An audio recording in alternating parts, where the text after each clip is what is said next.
Hello guys, magandang hapon po sa inyong lahat guys. Tayo maghaponan guys. Oras natin ngayon ay mag-ano na guys. Ang oras natin ay anong oras na? Alak ka. Ang oras ngayon guys ay alas 5:36. Maaga ako maghaponan guys kasi gutom galing ako sa trabaho guys. Okay guys, kain tayo. Ang ulam ko guys, yung ano guys, yung tangkay ng kangkong. Ginigisa ko guys. Ayun no. Ginigisa ko. Tapos, ayun lang, bawang at sibuyas. Okay na guys, ulam na. Ayun o. Yung ulam ko guys.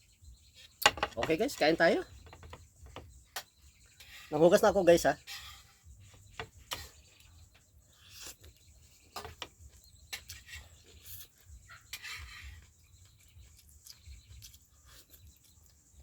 Wow, sarap.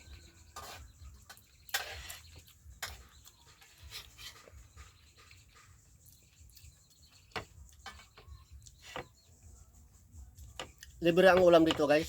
Para kangkong kasi maraming kangkong doon sa pinagtrabuhan ko. Kasi gumagawa kami ng ano guys, ng kubo. Maraming ano doon kangkong doon sa tabi ng ilog. Libreng kumuha ng kangkong doon.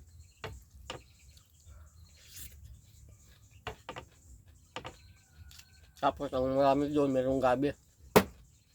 Tabi ng ilog. Masarap yung gata. Gabi.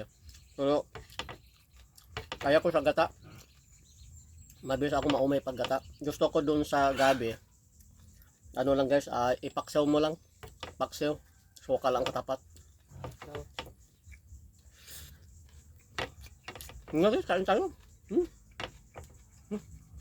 Kain tayo. Ayun na, huwag kang nahiya. Kuha lang. Dami ulam doon no. Sabar yang kau saya.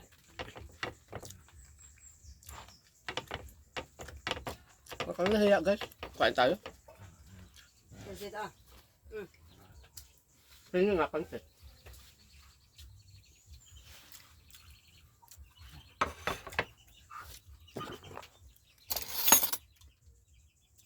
Tapos guys, may pansit bigay ng kapitbahay.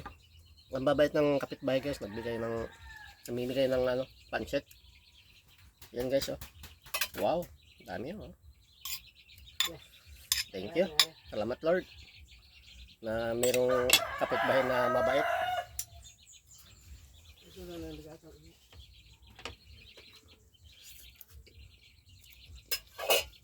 Oh, nasarap talaga ang pansit pag bigyan ng kapitbahay.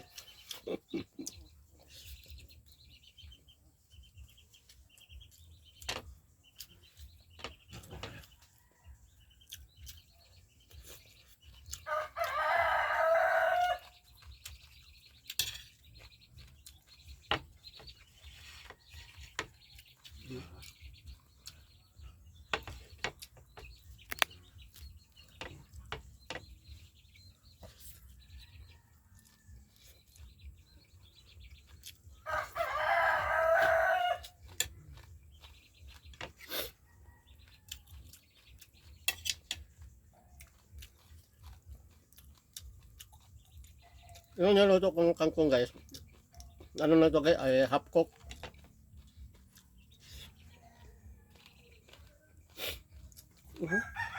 Kalimutan ko yung sili guys, may sili pala ako guys. Masarap kumain kumain pag may sili guys eh. Kumuha ako ng sili doon sa ano, doon sa pinagtrabuhan, kaso lang hilaw, walang hinog. Ang gawin ko dito eh, sabay-sabay ko lang kainin yung tatlong sili guys, para isa lang ang subo.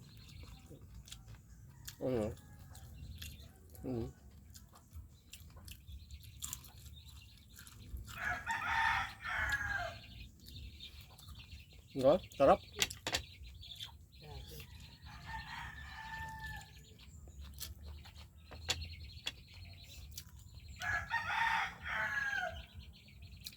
Kakunti lang yung silang nakuha ko.